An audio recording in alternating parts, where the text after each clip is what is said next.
Comment un athlète d'élite, vraiment au sommet de son art, peut adapter sa technique face à quelque chose d'aussi imprévisible qu'un courant de rivière? C'est une excellente question.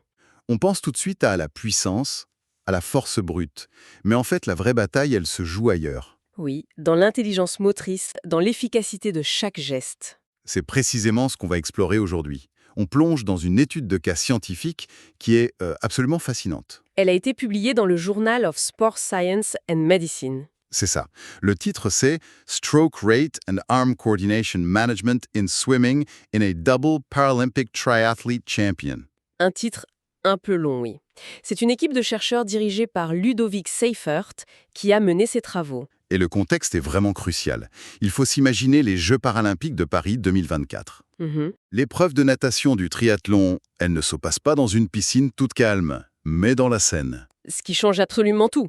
Nager dans un fleuve, c'est une autre histoire. Il y a des moments où le courant vous porte et d'autres où vous luttez contre lui. C'est un défi stratégique immense. Notre mission aujourd'hui, c'est un peu de décortiquer la biomécanique, la dépense énergétique de ce double champion pour comprendre comment il gère cet environnement si complexe. Qu'est-ce que la science peut nous dire sur sa performance, au fond? Voilà. Alors pour commencer, décortiquons un peu ça. La vitesse en natation, en apparence, c'est simple. C'est le produit de la fréquence des bras et de la distance qu'on parcourt à chaque cycle. C'est exactement ça. On parle de fréquence de bras, donc le nombre de cycles par minute, et d'amplitude, la distance par cycle. Donc, pour aller plus vite, soit on mouline plus vite, soit on va chercher l'eau plus loin. En théorie, oui. Mais l'élément qui relie tout ça, le vrai chef d'orchestre, c'est la coordination. Et l'étude utilise un indicateur clé pour ça, l'indice de coordination, ou IDC. D'accord, l'IDC. On peut voir ça comme le timing d'un boxeur, une sorte de... C'est une bonne image. On a deux extrêmes. Le premier, c'est le catch-up, qui correspond à un IDC négatif. le catch-up. C'est quand un bras attend que l'autre ait quasiment fini sa poussée sous l'eau avant de commencer la sienne. Ah, d'accord. L'avantage, c'est qu'on maximise la phase de glisse entre les mouvements. C'est très hydrodynamique et donc très très économique en énergie. Et à l'opposé, on a la superposition. Exactement. Avec un IDC positif. Là, c'est quand les deux bras travaillent en même temps pendant un court instant. Un bras commence sa traction avant même que l'autre ait fini sa poussée. Donc on a une propulsion continue sans temps mort. Voilà. C'est puissant, c'est rapide, mais c'est beaucoup, beaucoup plus énergivore. C'est le style du sprinter. Je vois. Et si on revient à notre nageur dans la Seine, ce n'est plus juste un choix de style, ça devient une nécessité stratégique. Absolument. Avec le courant dans le dos, il a tout intérêt à être économique, à maximiser sa glisse, donc il va tendre vers un style en catch-up. Logique. Mais face au courant, chaque moment sans propulsion, c'est un moment où il recule. Il est donc obligé d'avoir une propulsion plus continue, de tendre vers la superposition, juste pour ne pas perdre de terrain. C'est ce dilemme permanent que l'étude analyse. Tout à fait. D'accord, le décor est planté. Mais pour comprendre comment il s'adapte, il fallait d'abord connaître sa signature motrice, son état de base. Comment les chercheurs ont-ils fait? C'est l'objet du premier test, qui est fondamental. Ils lui ont demandé de nager une série de 10 fois 25 mètres à des vitesses qui augmentent progressivement. On commence très lent et on finit en sprint. C'est ça. Et en mesurant tout, la vitesse, la fréquence, l'IDC, à chaque étape, ils ont pu dessiner son profil moteur complet. Et qu'est-ce que ce profil a révélé d'intéressant? Il a révélé ce que les chercheurs appellent deux régimes de fonctionnement. À basse vitesse, l'athlète est en mode économie d'énergie. Mhm. Il garde une grande amplitude, une longue coulée, une coordination en catch-up. Pour accélérer un peu, il ne change pas sa technique, il pousse juste plus fort sur l'eau. D'accord. Mais il y a un point de bascule. Passé un certain seuil, il ne peut plus juste pousser plus fort. Pour continuer d'accélérer, il est obligé de changer de stratégie. Il passe dans le second régime. Exactement. Il entre dans le régime de force maximale. Et là, la seule solution pour aller plus vite, c'est de réduire son temps de glisse et d'augmenter drastiquement sa fréquence de bras. Il sacrifie l'économie pour la puissance. Précisément. Et la découverte clé de ce premier test, c'est que la fréquence la plus efficace pour cet athlète, le moment exact où il commence à perdre cette efficacité, se situe à 44 cycles par minute. 44. 44 cycles par minute. C'est fascinant. Ça veut dire que sur des milliers d'heures, son corps a littéralement appris ce chiffre. Ce n'est pas un coach qui lui a dit nage à 44. C'est son système nerveux qui a trouvé, par essai-erreur, le point d'équilibre parfait. La science est venue mettre un chiffre sur une intuition d'athlète. C'est incroyable. Et le plus fou, c'est que les chercheurs ont noté que cette fréquence de 44 cycles par minute, c'est précisément la fréquence qu'il adopte spontanément lors de ses compétitions sur 800 mètres. Non.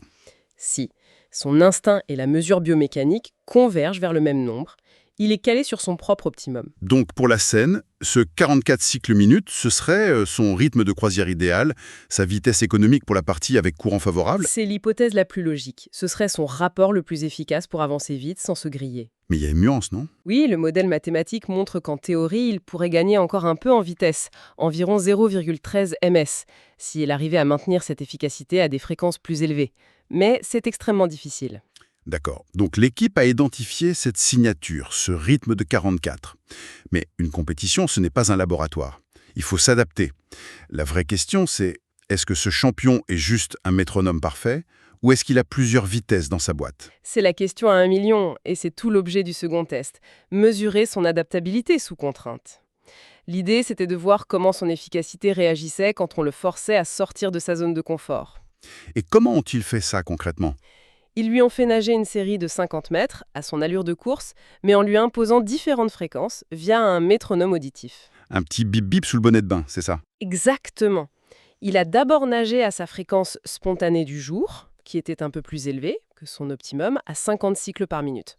D'accord. Puis, on lui a imposé des fréquences plus basses et plus hautes, -6, -3, +3 et +6 cycles par minute par rapport à ses 50. On simule le fait de devoir changer de rythme en pleine course. Voilà, s'adapter à un changement de courant ou à un adversaire. Et les résultats? J'imagine que plus il allait vite, plus il était performant. Eh bien non. Et c'est là que ça devient passionnant. La meilleure performance, la vitesse la plus élevée, n'a pas été obtenue à sa fréquence de 50, ni aux fréquences plus rapides. Ah bon? Elle a été réalisée dans la condition -6, ce qui l'a ramené à sa fréquence optimale de 44 cycles par minute. Attendez. C'est fou! En lui demandant de ralentir, il est allé plus vite. Plus vite, et surtout de manière beaucoup plus efficace. Et c'est là que les données sont sans appel. À 44 cycles par minute, il a enregistré 3 choses en même temps. Dites-moi tout. La plus faible dépense énergétique totale, la nage la plus fluide et le meilleur indice de propulsion. La nage la plus fluide. Comment est-ce qu'on mesure ça, la fluidité? C'est une excellente question. Les chercheurs utilisent un indicateur qui s'appelle le jerk cost. Le jerk cost. Le coût de la saccade. On peut le traduire comme ça, oui. C'est la mesure physique de l'irrégularité de l'accélération dans un cycle de bras. D'accord. Donc une nage RT avec des à-coups à un coût élevé. Exactement. C'est de l'énergie perdue en turbulence inutile, au lieu d'être convertie en propulsion vers l'avant. Et à 44 cycles min, sa nage était la plus lisse, la plus régulière. Il était à la fois plus économique, plus efficace et plus fluide. C'est dingue. Mhm. Donc, quand le métronome lui disait d'accélérer à 53 ou 56 cycles, son corps luttait contre en fait. Il dépensait de l'énergie à gérer ce conflit interne. C'est une très bonne façon de le voir. L'analyse est très claire. Dès qu'on l'a forcé à nager au-delà de son point optimal, sa dépense énergétique a grimpé en flèche. Et son efficacité a chuté. Oui, son indice de propulsion s'est effondré et sa nage est devenue beaucoup plus saccadée. Il luttait contre son propre rythme. Alors, qu'est-ce que tout cela signifie pour cet athlète, et même pour nous? Quelle est la grande leçon à en tirer? La conclusion principale, c'est l'importance de la flexibilité motrice. La clé, ce n'est pas d'avoir une seule fréquence parfaite et de s'y tenir de manière rigide. C'est pas d'être un robot. Non. La clé, c'est d'entraîner sa capacité à moduler son effort autour de ce point optimal. On peut reprendre l'analogie de la boîte de vitesse d'une voiture. Ces 44 cycles min, c'est son rapport le plus économique pour sa vitesse de croisière. C'est une excellente analogie. L'étude montre qu'il est très capable de ralentir, de rétrograder pour être plus économique. C'est très utile avec le courant dans le dos. Mais pour accélérer? En revanche, quand on le force à monter dans les tours, il peine à le faire de manière efficace. C'est comme s'il restait en troisième et faisait hurler le moteur sur l'autoroute. Il consomme énormément pour un gain de vitesse minime, voire nul. Voilà. Et face à un courant fort, ça pourrait être un vrai désavantage. Donc, pour l'entraînement, ça change tout. L'idée, ce n'est plus de marteler son rythme de course encore et encore. Exactement. L'implication est claire. Il faut aussi apprendre à changer de rapport de manière fluide. L'étude suggère de travailler à des fréquences variées, un peu au-dessus et un peu en dessous de sa fréquence préférentielle. C'est logique, en fait. Cet entraînement apprend au système nerveux à ajuster finement la coordination, notre fameux IDC, pour rester performant même quand le rythme change. Il s'agit de construire un répertoire moteur polyvalent et non une seule technique rigide. Cette étude nous offre vraiment une fenêtre unique sur la bataille invisible que mène un athlète d'élite. Ce n'est pas seulement contre ses adversaires, mais aussi contre son environnement et même contre sa propre physiologie. C'est un calcul permanent entre énergie, efficacité et coordination. Et on peut même élargir la réflexion au-delà du sport. Et du coup, énergétique ou mental, qu'entraîne le fait de s'en écarter? On le retrouve partout. Oui, en course à pied, en cyclisme, mais aussi en jouant d'un instrument ou même en tapant sur un clavier. Où se situe notre propre zone d'efficacité et quelle est l'énergie qu'on gaspille quand on est forcé d'altérer ce rythme naturel? C'est une excellente question pour terminer. Cette analyse fascinante est donc tirée de l'article Stroke Rate and Arm Coordination Management in Swimming in a Double Paralympic Triathlete Champion. Par Ludovic Seifert et son équipe, publié dans le Journal of Sports Science and Medicine. Pour celles et ceux qui souhaitent explorer les données en détail, on encourage vivement la lecture de l'étude originale. C'est une plongée remarquable dans la science du sport de haut niveau. Absolument. Et pour ne rien manquer de nos futures explorations, pensez à vous abonner et à activer les notifications.